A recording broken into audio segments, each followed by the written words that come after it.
All right, chapter 12, section 1 notes. We're going to meet a couple guys. One of them is named Charlemagne, okay? And we're going to meet Charlemagne. He's going to take all the Germanic kingdoms and put them together.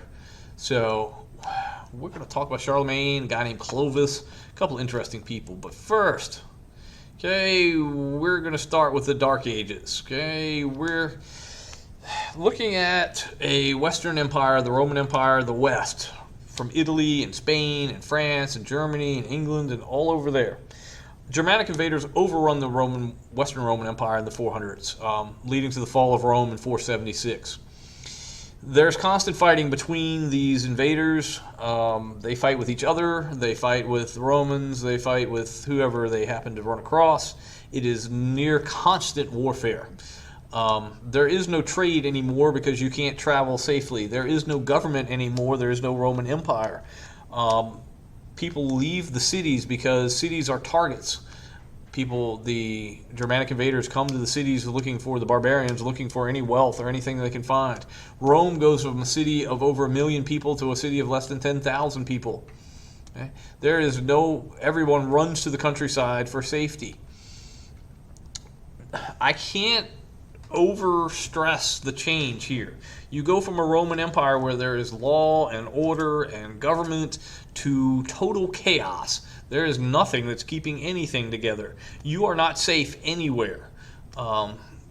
Nothing is safe. Nothing is protected. There is no trade. There is no learning. There is no art. There is no culture. There is pretty much no anything. The fall of Rome marks the beginning of the Middle Ages, and the beginning of the Middle Ages is what we call the Dark Ages. Okay, this is going to last for about 1,000 years. Okay, the Middle Ages last for 1,000 years. The Dark Ages for about 400 or 500 years. Cities are abandoned. The level of learning declines. Knowledge of the Greek language almost disappears. Greek culture, Roman culture almost disappears. Again, this is called the Dark Ages. You lose a common language, whereas Latin used to be the language. Now there's the German language. The German language is mixing with Latin. We're breaking off into dialects like English and French and Italian, Spanish. All of these things are muddled versions of Latin. It all changes. There is no common anything anymore. No common coin, no common government, no common learning, no common anything. This is a scary, scary time. Okay. Pause here. Between 400 and 600 is when it starts off being pretty bad here. The Germanic kingdoms replace the Roman provinces. A kingdom could be anything, when we talk about kingdoms here, could be anything from a couple miles to a couple hundred square miles to maybe a couple thousand square miles. There are little kingdoms all over the place. Everybody who has a family of 10 has a little kingdom they've carved out. And everyone's fighting. If you've got a kingdom next door to mine and I'm stronger than you, I'm going to try to take yours, while our neighbor is bigger than both of us, so he's going to try to take mine. It is constant, continual fighting all the time. No one is safe. The only order and the only security in this time period comes from the church, because the one thing that most people, or at least a lot of people, have in common is that they were Christians. The Christian church, by the time Rome falls in 476, has become the dominant religion of the Roman Empire, and it is the only thing that provides order and security. Okay. The concept of government changes entirely. Instead of having an emperor or a senate in charge, Germans are held together by family ties and loyalty. You are loyal to the guy who leads the family. There are small communities. They have their own unwritten rules and traditions. There are no 12 tables. There is no Code of Justinian or Code of Hammurabi. Everywhere you go could have a different law. Okay, if you cross the river and go to somebody else's community, it could have entirely different laws, and you may not know about them. All the warriors live together in the Lord's Hall. Germanic tribes live as a war village, basically. A way different, no cities, nothing like that. Okay, it's way different. So, pause here.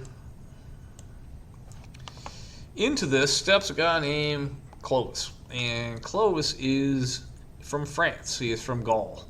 what used to be the Roman province of Gaul, which will soon be France. Why is it called France? Because the people who live there are called the Franks. Clovis is the leader of the Franks. Clovis converts to Christianity in 496. He becomes the first big king of any size to convert to Christianity. He is going to use Christianity to unite the other Germanic tribes, Germanic armies. He basically, as he fights amongst the German tribes, when he gets there, he makes them convert to Christianity. Well, you could say he asks them to convert to Christianity, and if they don't, he kills them. So he converts them to Christianity. And he's going to unite France. He's going to unite all the Franks. There are multiple groups of Franks in France. He's going to unite all of them into one kingdom. The church is going to help him. The church thinks that Clovis is the greatest thing that ever happened because he is the first king who's really converted to Christianity, and they're going to support him in hopes that he can convince other people to convert. And that's exactly what he does.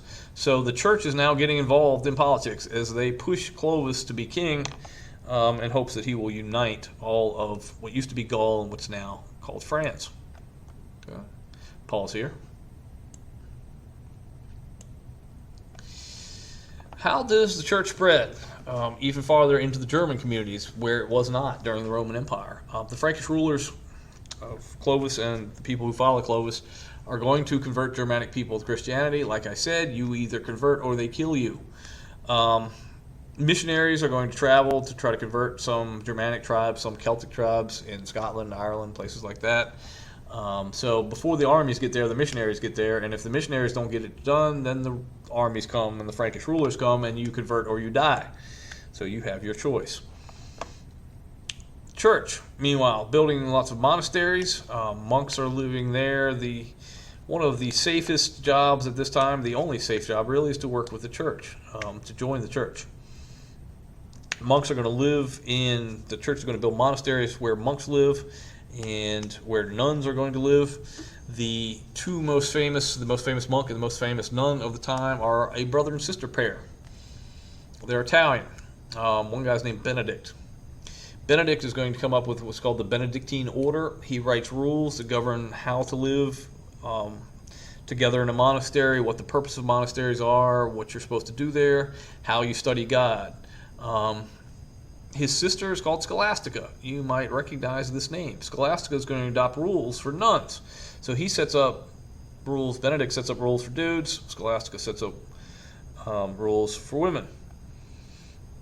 Now, so what?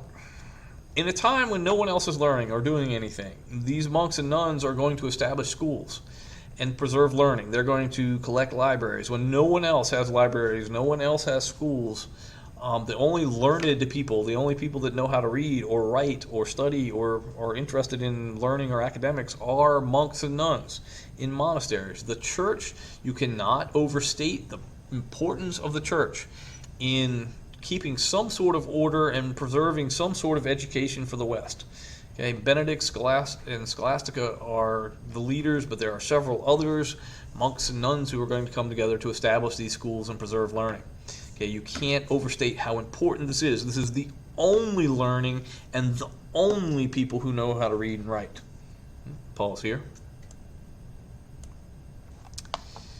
Now, let's jump back to the Pope for a second. We haven't talked about the Pope in a while. Okay. Pope is in Rome, okay, because that was the center of the church in the Roman Empire. By 590, a guy named Gregory I, also known as Gregory the Great, becomes Pope. Gregory is going to take the church in a direction that I'm not sure that it was meant to go. Gregory is going to turn the church into not a religious power, but a secular power, which means a political power. At the time, okay, you're looking at an expanding Muslim empire. You have a Byzantine empire, and now we're going to have a Catholic empire. The Pope's palace becomes the center of Roman government. There is no other government in Rome, so the Pope basically is going to take over Rome. He's going to use money that's collected from the church, whatever they can collect, to number one, raise armies, to number two, care for the poor, and three, negotiate treaties to stop some of the fighting. He's going to establish a Christendom, a Christian kingdom, starting in Rome and fanning out across Europe. Okay, not very big at this point, but starting to spread. So think about this for a second. Okay, the church, the Roman Catholic Church, has created an army. Yes, they're caring for the poor, doing their job like Jesus would want them to do, but now they have an army, and they're creating a kingdom. At the point of a sword, they're creating a kingdom. I am not quite convinced that this is what Christianity, what Jesus had in mind, but this is where the Pope is heading. The Pope has created his own army and has started a Christendom, a churchly kingdom. Pause here. Meanwhile, back to the Franks. The largest and pretty much the only, strongest by far, of Europe's many kingdoms are the Franks in France. By 511, the Franks now rule over what is almost the entire part of France. Okay? Out of the Frankish kingdom, remember Clovis starts it. Okay? We're going to end up with a guy named Charles Martel, and he is tremendously important. Okay? So let's find out why. Martel is not a direct descendant of Clovis. Martel is a major domo. He is the guy who runs the palace where the king lives. By 1719, Martel has become more powerful than the king. You have a pretty weak king, and Martel is going to take over the palace and eventually basically take over the kingdom. He is the leader of the army, and he is going to stop the Muslims at a place called Tours in 732. Martel is known as the Hammer. Okay, he's Charles the Hammer Martel, because of this defeat of the Muslims at Tours. Okay? Why this? Remember, we only learned one other real big battle that we're really interested in, and that's Salamis, because that saved Greeks from the Persians. The Battle of Tours saves Europe from becoming a Muslim empire. The Muslims are coming from Spain. There is no other army that is capable of stopping them. I can't stress this enough, if Martel and the Franks lose at the Battle of Tours in 732, it is very, very likely that the only remaining Christians on the whole map of the world would have been the Byzantines. And they wouldn't have lasted long because they would have been entirely surrounded. Okay, if Martel does not win this battle, there are probably no Christians left. Okay? This is a big deal. So make sure you know the Battle of Tours and Charles Martel. Okay, Martel's son becomes king eventually. He starts the Carolingian dynasty, Carolina, you might recognize it. Okay, and that family is going to rule from 751 to 987. So you've got the second dynasty, you've got Clovis' dynasty, the Franks, and then you've got the Carolingians, who are going to rule what is France. Okay, now pause here.